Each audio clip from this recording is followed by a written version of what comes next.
The alarm on my wrist device buzzed 3 times before I even opened my eyes. 3 buzzes meant one thing: emergency session. I was Daniel Cross, the only human attaché allowed inside the Galactic Council chamber, and in 11 years I had never seen 3 buzzes before dawn. I pulled on my uniform and ran through the corridors of the orbital station, past alien guards who did not look at me, past screens flashing red in 6 different alphabets.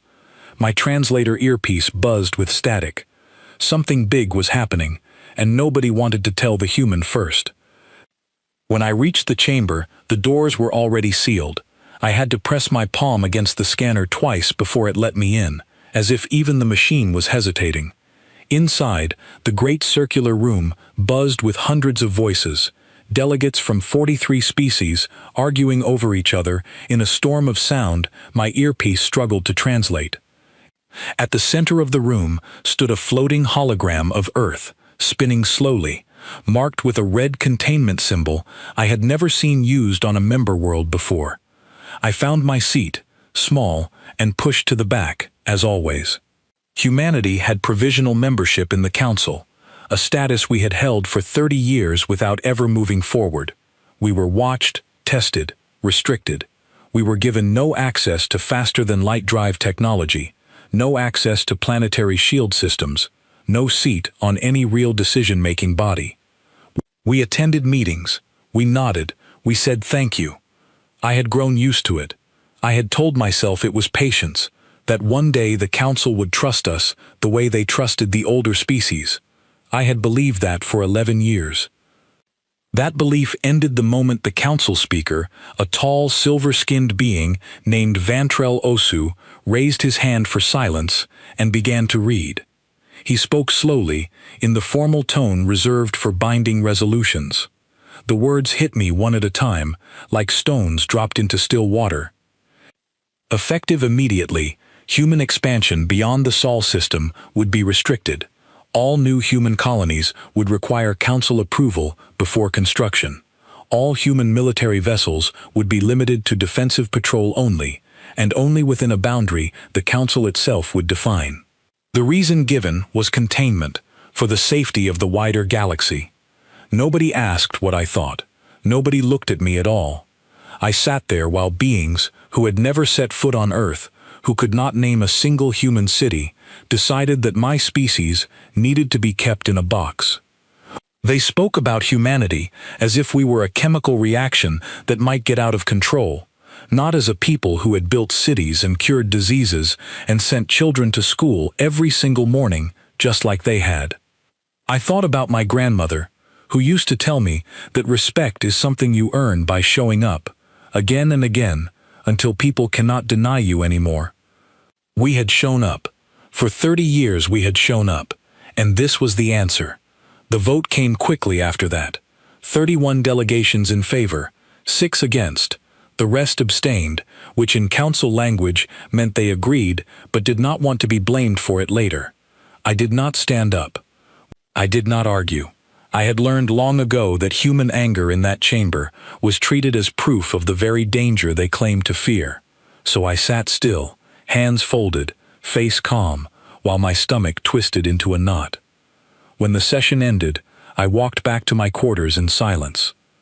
My mind was doing the math ahead of my feet. I thought about every human engineer who had helped design the medical scanners now used in a dozen alien hospitals. I thought about every human pilot who had flown supply routes through dangerous debris fields because no other species wanted the job. I thought about every human soldier who had stood guard on outposts nobody else would defend, quietly, without medals, without thanks. We had never asked to be feared. We had only ever asked to be trusted. I sat at my small desk and opened a secure channel back to Earth. My hands were steady, but my voice cracked slightly as I recorded the report. I gave the facts plainly: the vote count, the new restrictions, the tone of the room. I did not add my opinion. I did not need to. The facts spoke loud enough on their own. I sent the transmission and waited. The reply came back faster than I expected, in under an hour, which for a message traveling that distance through relay stations was almost impossible. I opened it, expecting pages of political language, careful diplomatic wording, requests for clarification. Instead, there was a single sentence. Effective immediately, Earth withdraws from the Galactic Council. All diplomatic, trade, and military ties are severed. All personnel are to return home. I read it 3 times.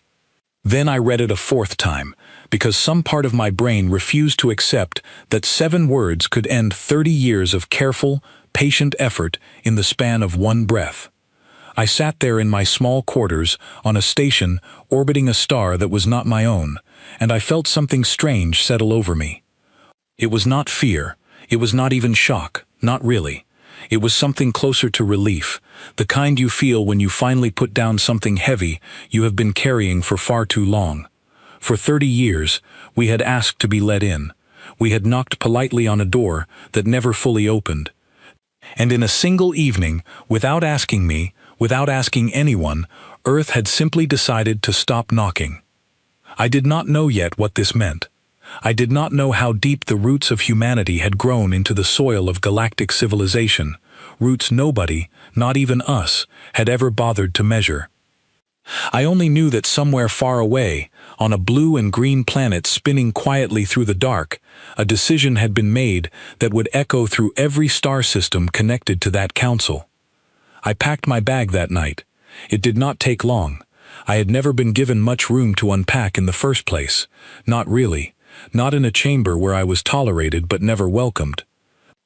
As I sealed the last case, my earpiece buzzed again, not with an alarm this time, but with a private message from Kale Thessa, a delegate from a species called the Orvan, tall blue-skinned beings known for their calm nature and their skill in trade negotiations. Kale had always been kind to me, one of the few who spoke to me like an equal rather than a curiosity. His message was short. He asked if the rumors were true. He asked if Earth was really leaving. I typed back a single word, yes. There was a long pause before his reply came through. He wrote that he did not understand why this mattered so much, that humanity was a small and young species compared to the ancient empires that filled the council chamber. He asked what difference our absence could possibly make. I did not answer that message. Not because I did not know the answer, but because I was not sure the answer would matter to him yet. Some things you cannot explain with words. Some things people only understand once they feel the empty space where something used to be.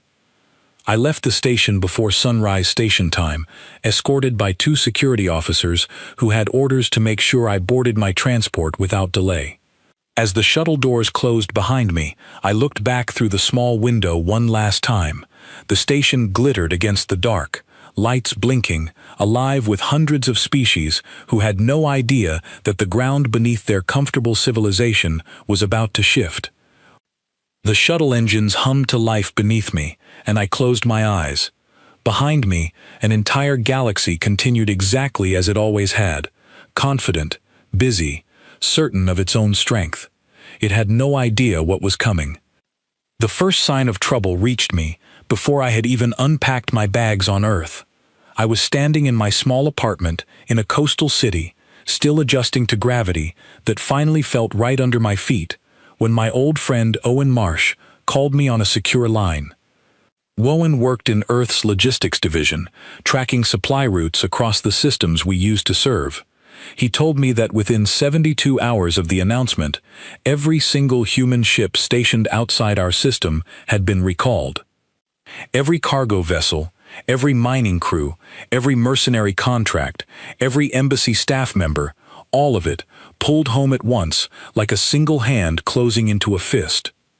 I asked him how that was even possible, how thousands of people and ships scattered across dozens of systems could be organized so quickly. He told me something that stuck with me for a long time.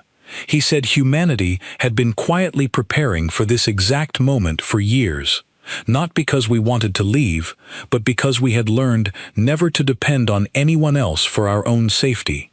While the Council saw us as young and unprepared, we had been building the systems needed to survive total isolation, just in case the day ever came when isolation was forced upon us or chosen by us. I sat with that thought for a long while after the call ended. Over the following days, I began to piece together the full picture, partly from official reports, partly from old contacts still willing to talk to me. What I learned surprised even someone who had spent over a decade inside the council chamber.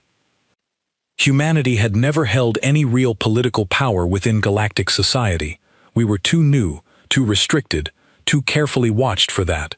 But somewhere along the way, without any grand announcement, we had become something quieter and, as it turned out, far more important. We had become necessary. Human-owned shipping companies operated a large portion of the cargo routes connecting outer colonies to their home systems, routes considered too dangerous or too unprofitable for older species to bother with. Human mercenary groups guarded mining stations and trade posts in regions the council fleets avoided, areas filled with debris fields and unstable space weather that human pilots had somehow mastered better than anyone else. Human engineers had designed and maintained medical equipment used in hospitals across a dozen different worlds, equipment built to be reliable, affordable, and easy to repair, qualities that other species had valued without ever asking who had built them. None of this had been done for recognition.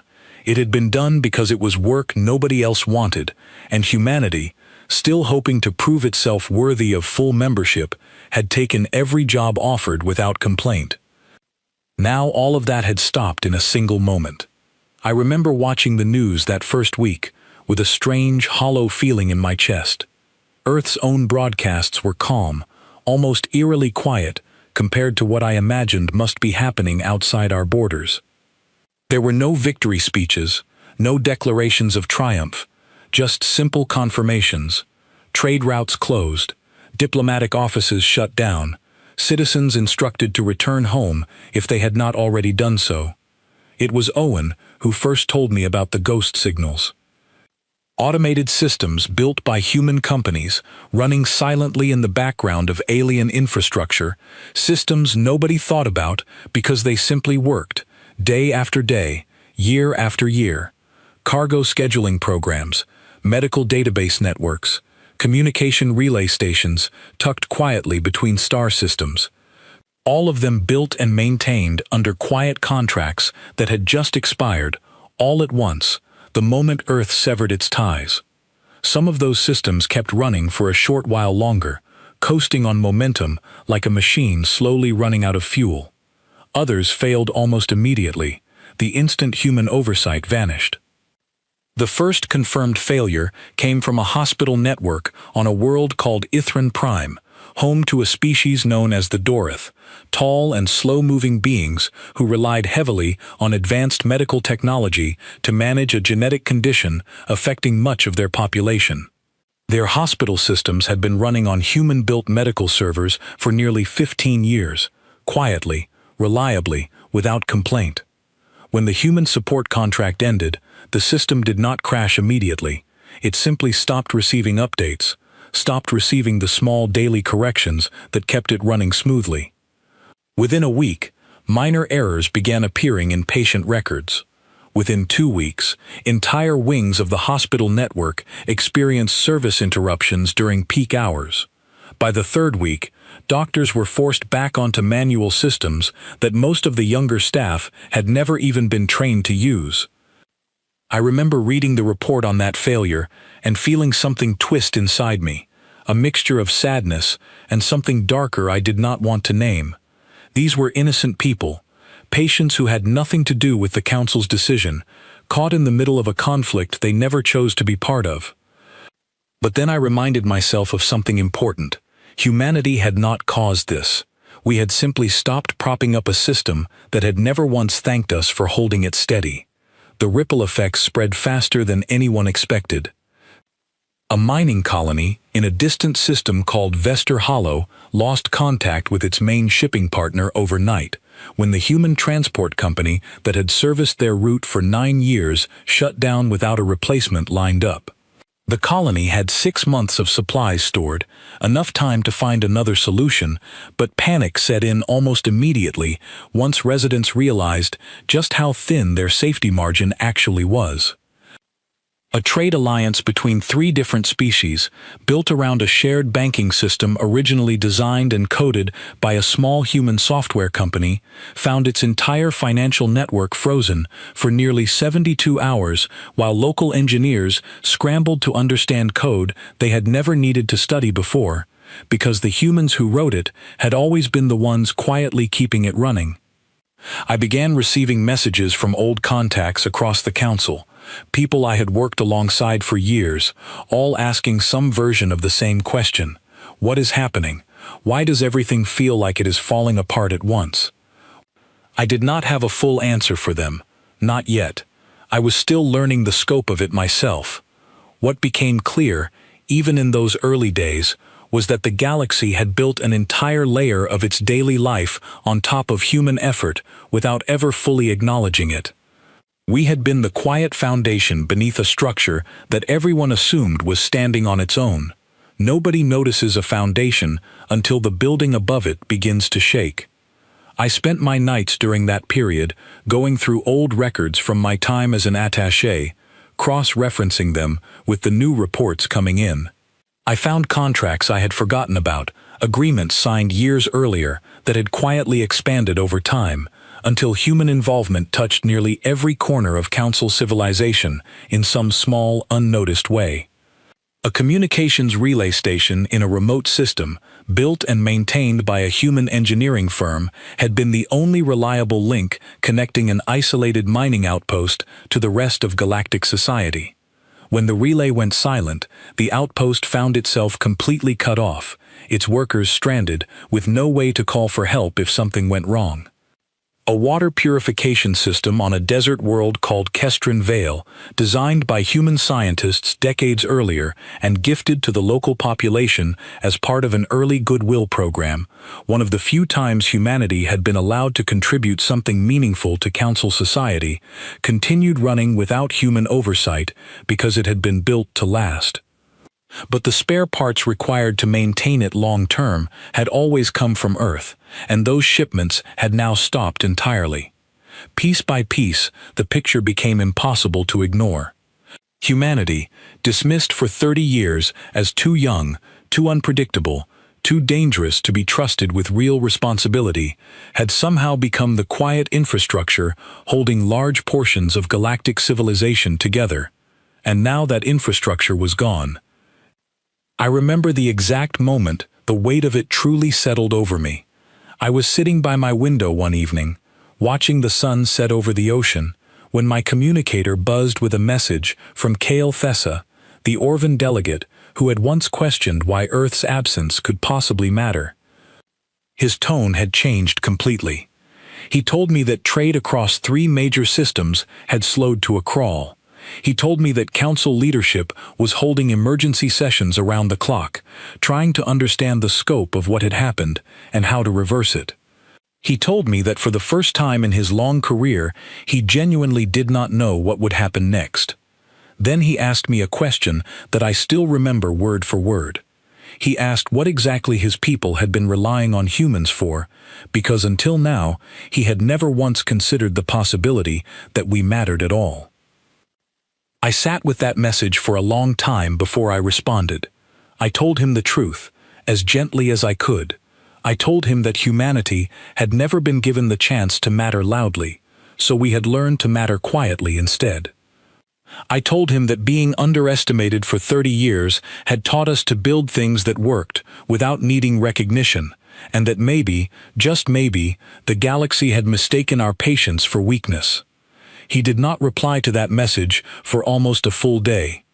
When he finally did, his words were simple. He said he was afraid. I understood that fear better than I expected to, because somewhere deep down, beneath the quiet satisfaction of watching a system that had dismissed us for so long finally begin to feel the weight of our absence, I was afraid too. Not for Earth. Earth would be fine. We had spent decades preparing for exactly this kind of independence. I was afraid for everyone else, the ordinary people across 100 worlds who had never voted on any council resolution, who had never asked to be caught in the middle of a decision made by leaders too proud to admit how much they had taken for granted. I did not know yet how far this would go. I did not know that within weeks, the panic building across the galaxy would grow so severe that the Council itself would take a step nobody had ever imagined possible, an act of desperation that would bring the full weight of galactic authority directly to Earth's front door. But that night, watching the last light fade over the water, I only knew one thing for certain. The silence coming from human space was no longer just an absence.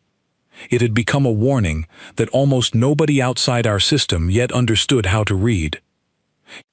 By the end of the first month, the word panic no longer felt strong enough to describe what was happening across Council space. I heard it used so often in reports and private messages that it started to lose meaning, the way any word does when it gets repeated too many times under too much pressure. I stayed close to Earth's monitoring networks during this period, watching from a small operations office where former attaches like myself had been asked to help track the fallout. Nobody ordered me to be there. I simply could not stay away.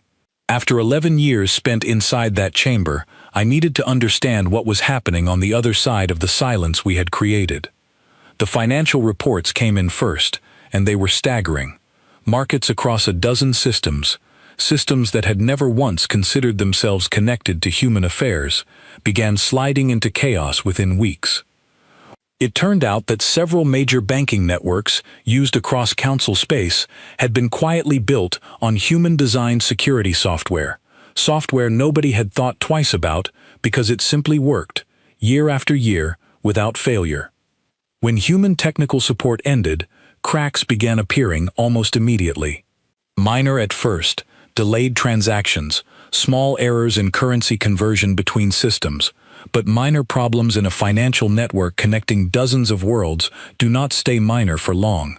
Within 3 weeks, 2 major trade alliances suspended cross-system transactions entirely, unwilling to risk their economies on systems they no longer trusted to function correctly.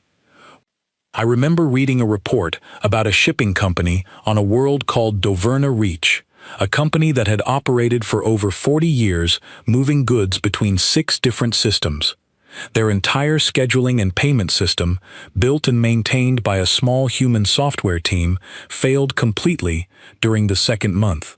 The company was forced to shut down operations for 11 days while local engineers tried to understand code that had never needed local understanding before. 11 days does not sound like much, until you consider that the company employed workers from 4 different species, families who depended on steady wages that simply stopped arriving. The military side of the fallout was even more concerning, though the details took longer to become public. For years, human mercenary companies had quietly filled gaps in Council security that official fleets either could not or would not cover. Deep space mining operations near unstable regions relied on privately contracted human guards, cheaper and more reliable than official Council forces, willing to take assignments in dangerous conditions that other species avoided. When those contracts ended overnight, several mining operations found themselves suddenly exposed, with no security presence at all, in regions known for occasional raids by independent pirate groups who had long avoided those areas, specifically because of the human guards stationed there.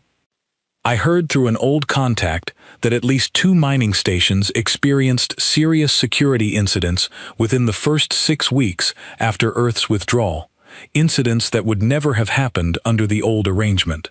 Nobody wanted to publicly connect these events to the human departure, but privately, everyone understood the connection perfectly well. It was during this period that I received a call I still think about often, from a woman named Priya Doshi, an old Earth trade representative I had worked alongside years earlier before she moved into private consulting. She had spent the past several weeks fielding calls from desperate former clients across the galaxy, alien business owners and local officials begging for any kind of arrangement, any way to restore even a fraction of what had been lost.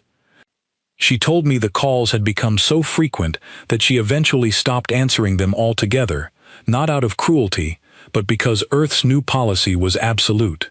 No individual arrangements, no quiet exceptions, no workarounds. The decision had been made at the highest level, and it applied to everyone, without exception. I asked her how that felt, turning away people who were clearly suffering because of choices made far above their heads. She was quiet for a long moment before answering. She said it felt necessary. She reminded me that for 30 years, humanity had begged for basic respect and had been denied it every single time, no exceptions made for us, no special consideration given, despite everything we contributed. She said if the galaxy wanted a different outcome now, it needed to address the actual problem, not look for shortcuts around the consequences of its own decisions. I understood her reasoning completely, but I still felt the weight of every voice on the other end of those unanswered calls. The Council's response during this period grew increasingly desperate and increasingly public. I watched a broadcast of an emergency council session that had been made available to member species as a show of transparency, an attempt to prove that leadership was taking the crisis seriously. Delegate after delegate stood to speak, many using language that stunned me, given how dismissively humanity had once been discussed in that very same chamber.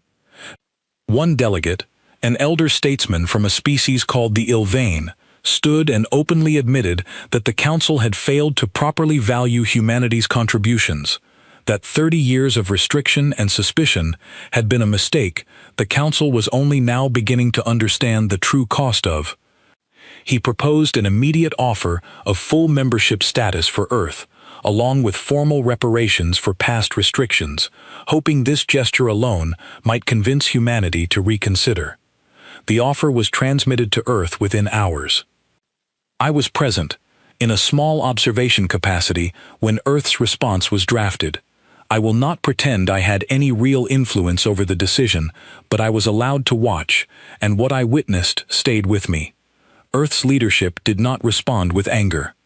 There was no dramatic rejection, no bitter speech about decades of mistreatment. Instead, Earth simply did not respond at all. The offer was acknowledged as received, nothing more. Silence, it turned out, could be a far louder answer than any words. I later learned through Priya that this silence was intentional, a deliberate strategy built on a simple but powerful idea.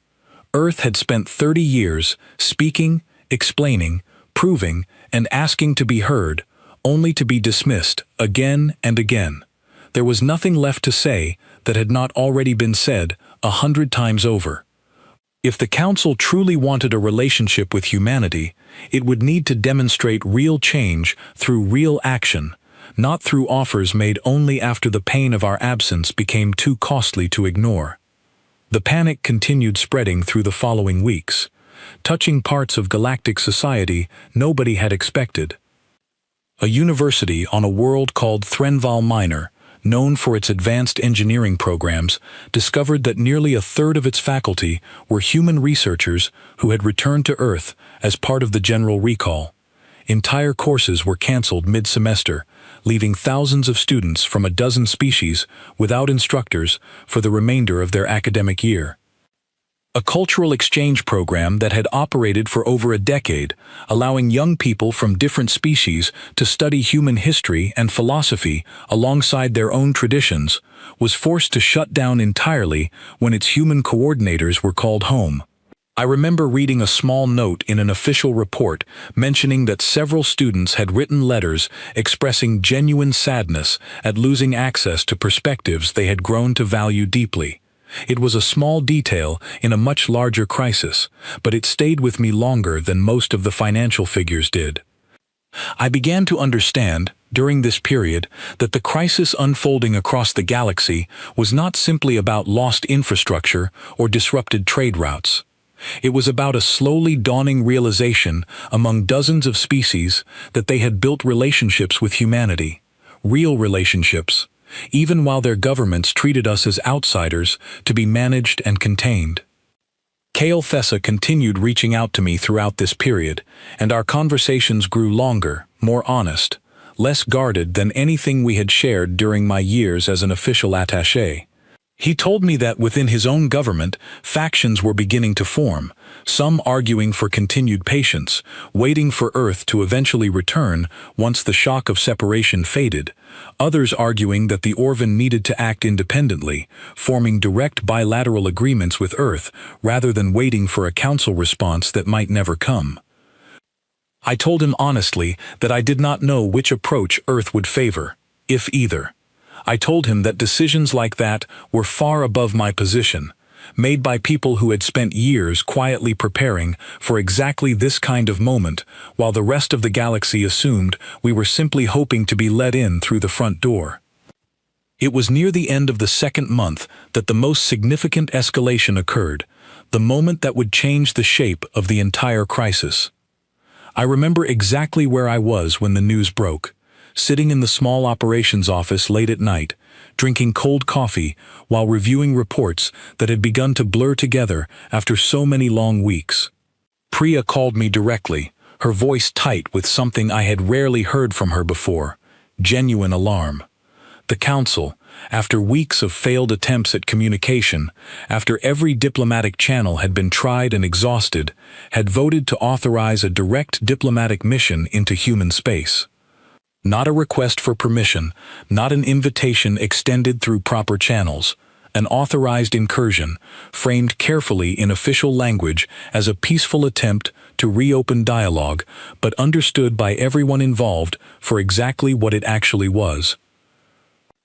A fleet, carrying council representatives under heavy protective escort, was being prepared to travel directly toward Sol, toward the very heart of the system Earth had sealed off from the rest of the galaxy, with or without an invitation. I sat frozen for a long moment after Priya finished speaking, turning the news over in my mind, trying to imagine how Earth's leadership would respond to such an act. I thought about the quiet confidence with which we had withdrawn from the council. I thought about the ghost signals, the failed systems, the panic spreading across 100 worlds because of technology we had built and then walked away from. I thought about the fact that we had spent years, quietly, preparing for a moment when isolation might be forced upon us by choice or by necessity. And I found myself wondering, with a mixture of fear and something I was almost ashamed to recognize as pride, exactly what the council fleet would find waiting for them when they finally arrived at the edge of our system. Because whatever it was, I understood, sitting there in the quiet dark of that office, that the galaxy was about to learn a lesson it had spent 30 years refusing to consider. It was about to learn exactly what happens when you underestimate a species patient enough to wait, and prepared enough to walk away. I was granted permission to return to an official monitoring post near the edge of Sol system 3 days before the council fleet was expected to arrive. Earth's government had reinstated a small number of former attaches, not as diplomats this time, but as observers, people who understood council behavior well enough to help interpret whatever happened next. I was told plainly that my role was to watch and report, nothing more. I accepted without hesitation. The outer monitoring station where I was stationed sat quietly at the edge of our system, a place I had never been allowed to visit during my years working for the council, since it fell within the boundary of restricted human territory. Standing inside it for the first time, I felt something shift inside me, a strange mixture of pride and unease. The station commander, a calm and steady woman named Meredith Voss, briefed me and a small group of returning observers on what to expect. She spoke without any dramatic flair, in the same practical tone I imagine she used for every briefing, regardless of how historic the moment might be. She explained that Earth had spent years developing defensive technology far beyond anything the Council believed we possessed. While Council leadership had spent 3 decades restricting our access to advanced propulsion systems and shielding technology, treating us as a species too dangerous to be trusted with real power, Earth's own scientists and engineers had been quietly developing everything we needed ourselves, from the ground up, without asking permission from anyone. I asked her why none of this had ever been revealed, even privately, even to trusted contacts within the Council. She looked at me for a long moment before answering. She said that trust, once broken, is not rebuilt through demonstrations of strength. It is rebuilt through demonstrations of restraint. Earth had not hidden its capabilities out of fear. It had hidden them because revealing power too early only invites more suspicion, not less. The plan, she explained, had always been simple. Build quietly, wait patiently. Reveal only when necessary, and even then, reveal calmly, without aggression, in a way that could not be mistaken for a threat. I thought about that conversation often during the hours that followed, as reports began confirming the Council fleet had entered the outer edge of our system. I watched from the monitoring station as sensor readings displayed the approaching ships, a formation far larger than I had expected, dozens of vessels representing at least 11 different member species, all traveling together under a unified Council banner. It was, I realized, the largest combined diplomatic fleet the Council had assembled in decades, a clear sign of just how seriously they were treating this moment. Meredith remained calm throughout, issuing quiet instructions to her team, her voice never rising above its usual measured tone. I found myself grateful for her steadiness, since my own hands were not nearly as steady as I wanted them to be. The Council fleet continued its approach for several hours, moving at a careful, deliberate pace, clearly wary of what they might encounter. I imagined the commanders of those ships studying their own sensor readings, searching for any sign of the defenses Earth had supposedly built, finding nothing visible, nothing obvious, and growing more uncertain with every passing minute. That uncertainty, I would later learn, was entirely justified. When the fleet crossed a specific boundary marked quietly on Earth's own sensor maps, something happened that none of the approaching ships could have anticipated. I watched the display in front of me as dozens of small energy signatures appeared, seemingly out of nothing, spread across a wide formation surrounding the Council fleet on every side.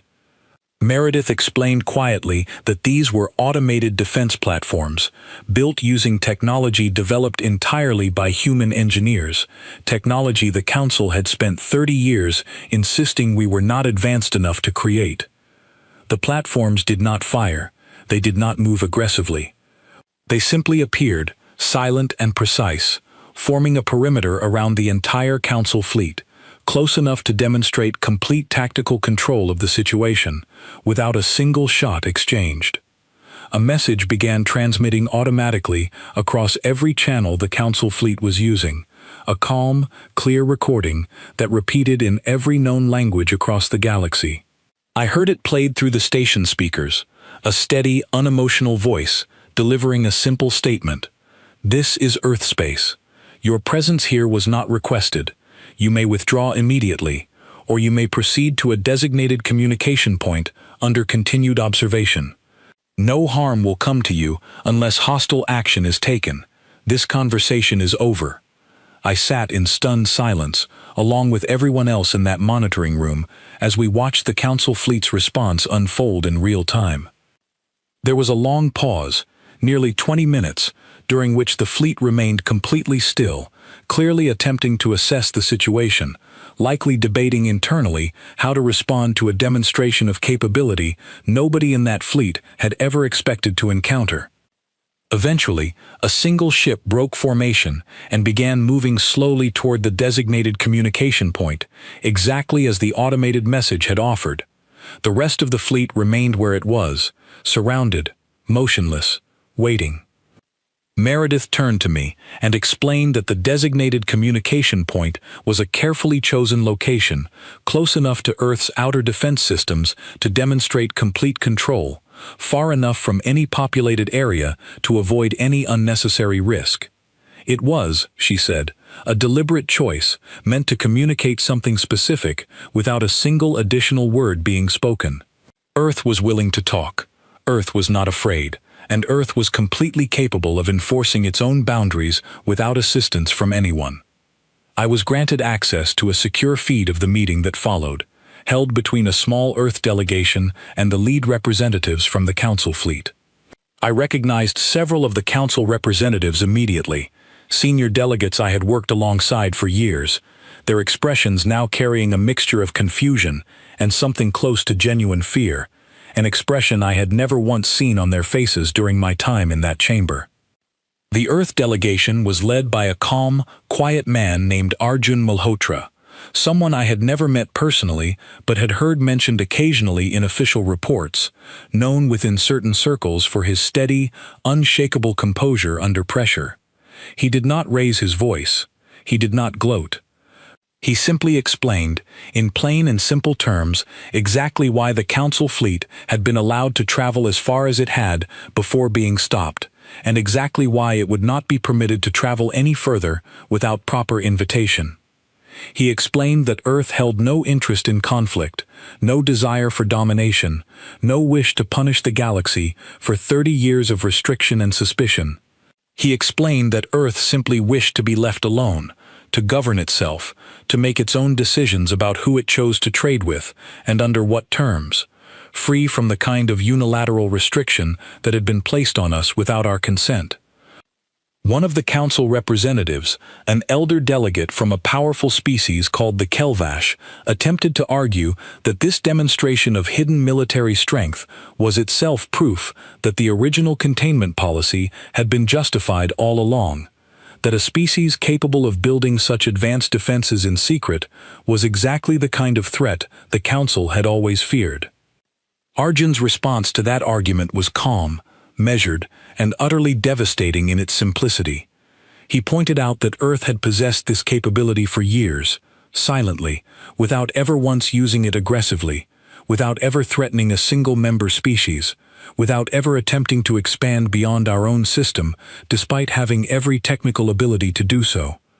He asked the delegate to consider what that restraint actually demonstrated about human character, compared to what 30 years of unearned suspicion demonstrated about the Council's own judgment. Nobody in that meeting had an answer for him. The negotiations continued for several more hours, covering practical matters, the safe withdrawal of the remaining Council fleet, the establishment of a single official channel for future communication, should Earth ever choose to reopen dialogue on its own terms. Arjun made it clear, repeatedly and without hostility, that any future relationship with the Council would require complete equality, full respect, and a formal acknowledgement of the harm caused by 30 years of unjustified restriction. He offered no promises about what Earth would decide going forward. He simply stated, clearly and calmly, that the decision would be made entirely by humanity, according to our own timeline, without pressure or interference from anyone. I watched the Council fleet withdraw slowly from Sol's system over the following day, moving in the same careful formation they had arrived in, though the confidence they had carried on approach was entirely gone by the time they departed. Meredith found me still sitting at my station long after the meeting had ended, staring at the now empty sensor display where the fleet had been. She asked me what I was thinking. I told her the truth. I told her that for 30 years I had sat in that Council chamber hoping desperately that humanity would eventually be seen as an equal, that patience and effort would eventually earn us the respect we deserved. I told her that watching this moment unfold, I finally understood something I had never fully grasped before. Respect, real respect, was never something the Council was ever going to freely offer. No matter how much we proved ourselves, no matter how long we waited, it had to be demonstrated, quietly, patiently, and firmly, on our own terms, in our own time. Meredith nodded slowly, then said something I have carried with me ever since. She said that Earth had never wanted to prove it was powerful. Earth had only ever wanted to prove it deserved to be left alone to make its own choices. And sometimes, the clearest way to prove that is simply to stop asking for permission. I sat there for a long while after she left, watching the empty stretch of space where an entire fleet had once stood, confident and certain, only to leave humbled and uncertain of everything they thought they understood about the small, quiet species they had spent 30 years underestimating. Something fundamental had shifted that day, not just for Earth, but for the entire galaxy watching from a distance, waiting to see what would happen next. None of us yet knew exactly what that new future would look like. But for the first time in longer than I could remember, I felt genuinely certain that whatever it became, it would be built entirely on Earth's own terms, and nobody else's. 2 years passed before I found myself standing on that same hill outside the coastal city where I had first read the message announcing our withdrawal from the council. So much had changed in that time that some mornings I still had to remind myself it had all actually happened, that it was not simply a story I had once been told. The galaxy beyond our system had not collapsed, not entirely, though it had changed in ways nobody could have predicted during those first chaotic months.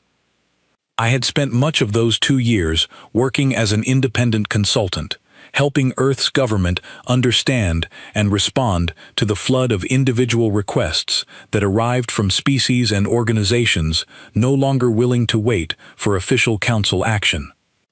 PanicHFY had been among the first to reach out formally, not through the council, but through a private channel established directly between his government and Earth. The Orvan had grown tired of waiting for a council response that never seemed to arrive, tired of watching their economy suffer while council leadership argued endlessly over how to convince Earth to return to the fold. PanicHFY's government made the decision to approach Earth independently, offering a direct bilateral trade agreement built entirely on equal terms Earth found acceptable enough to finally consider. I remember the day that agreement was signed, a quiet ceremony held over a secure video channel rather than any grand public event. PanicHFY appeared visibly moved by the moment, more emotional than I had ever seen him during all our years working together inside the council chamber. He told me afterward that this single agreement meant more to him than every resolution ever passed by the council combined, because it had been built on genuine respect rather than cautious tolerance. Other species followed the Orvan's example over the following months, though not all of them approached the situation with the same wisdom.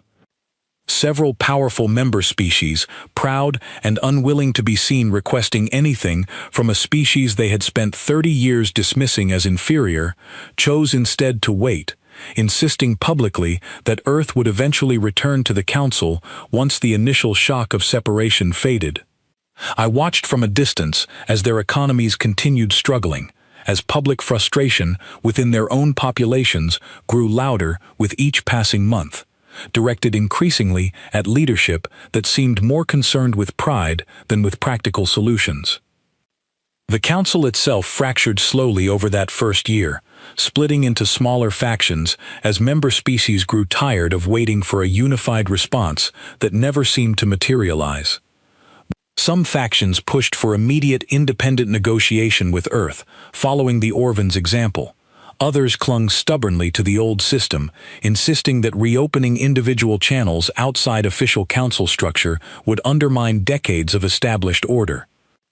I read reports of heated debates, public disagreements, even a handful of member species formally withdrawing from council membership entirely, choosing instead to pursue independent relationships with Earth and with each other, free from the layers of bureaucracy that had once governed every interaction. Through it all, Earth remained remarkably consistent in its approach. We did not seek to punish anyone.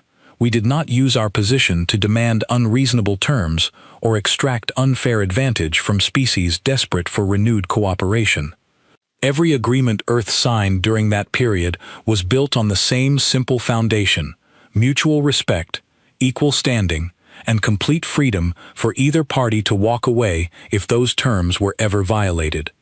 I came to understand, over those 2 years, that this consistency was perhaps the most powerful statement Earth could have made. We were not interested in becoming a new power, seeking to dominate the galaxy the way the old council once had. We simply wanted to exist as equals among equals, trading and cooperating with anyone willing to treat us the same way. Priya, who had grown increasingly involved in coordinating these new independent agreements, told me once during a quiet dinner that she believed this approach was the reason so many species eventually came around, even the proud ones who had initially resisted.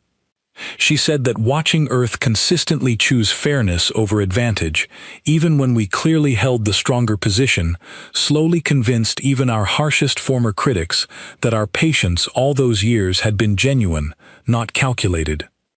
I thought about my grandmother's words again during that conversation, the ones about earning respect by simply showing up, again and again, until people cannot deny you anymore. It had taken 30 years of quiet effort, followed by a single moment of firm withdrawal, but somehow, impossibly, her words had finally proven true. The council that remained, after that first turbulent year, looked very different from the one I had once served within.